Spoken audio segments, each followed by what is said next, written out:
अगला जो काउंटर है हमारा वो है रिंग काउंटर।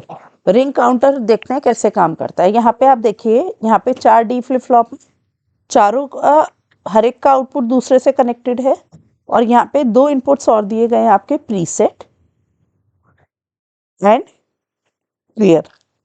ठीक है, अब इसमें ये किस तरीके से काम करता है, लेट्स से पहला वाला हमने क्या करा, प्रीसेट पे करा, बाकी 3 किससे कनेक्टेड है, क्लियर से।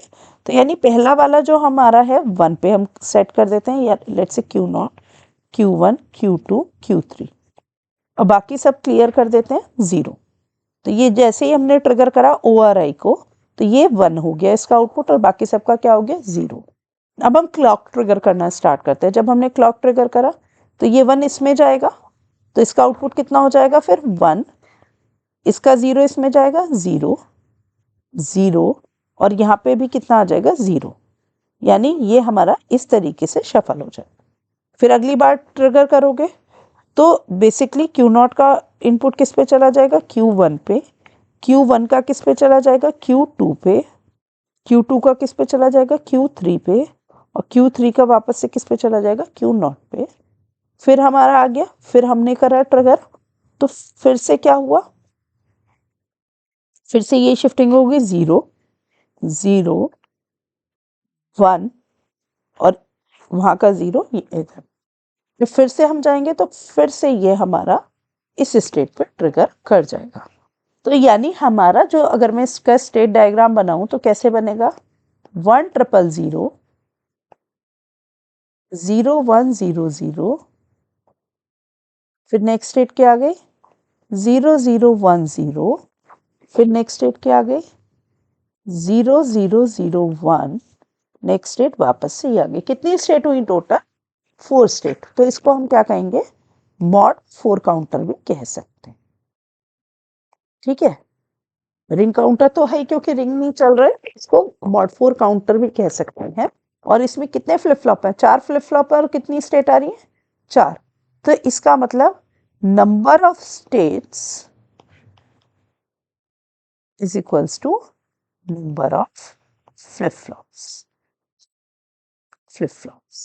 करेक्ट। अब नेक्स्ट आता है हमारा जॉनसन काउंटर। जॉनसन काउंटर में आप देखिए ORI पूरा किससे कनेक्टेड है, क्लियर से। सिर्फ 2 चीजों का चेंज है ऊपर के डायग्राम से, एक तो ORI क्लियर से कनेक्टेड है, दूसरा यहाँ पे जो इनपुट है वो Q3 बार से कनेक्टेड है, ना कि Q3 से। अब इसको देखते हैं हम ये कैसे काम करेगा।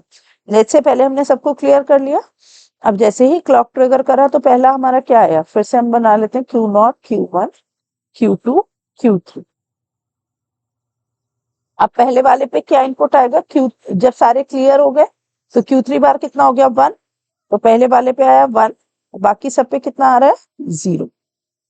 अब अगली बार फिर ट्रिगर करा तो यहाँ से फिर से अभी भी Q3 बार 1 है, क्योंकि Q3 0 है।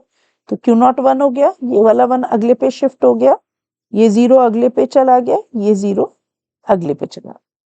फिर से ट्रिगर करा, अभी भी Q3 0 है, तो ये फिर से 1 हो जाएगा, ये 1, ये वाला 1 अगले पे आ गया, ये वाला 1 अगले पे आ गया, ये वाला 0 अगले पे आ गया।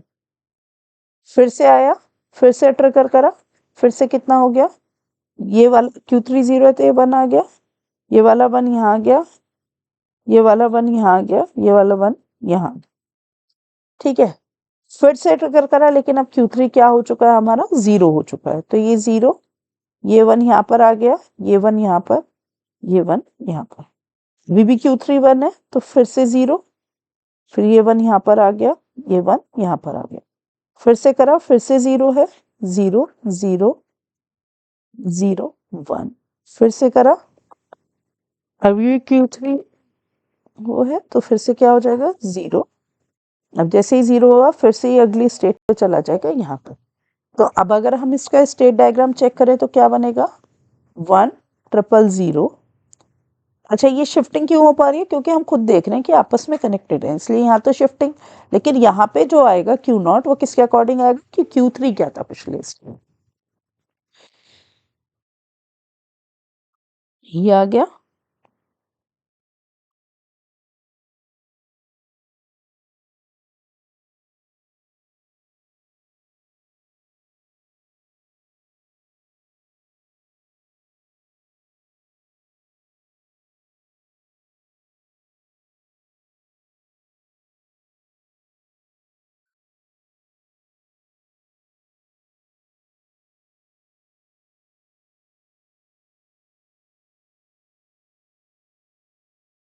ये आ गया।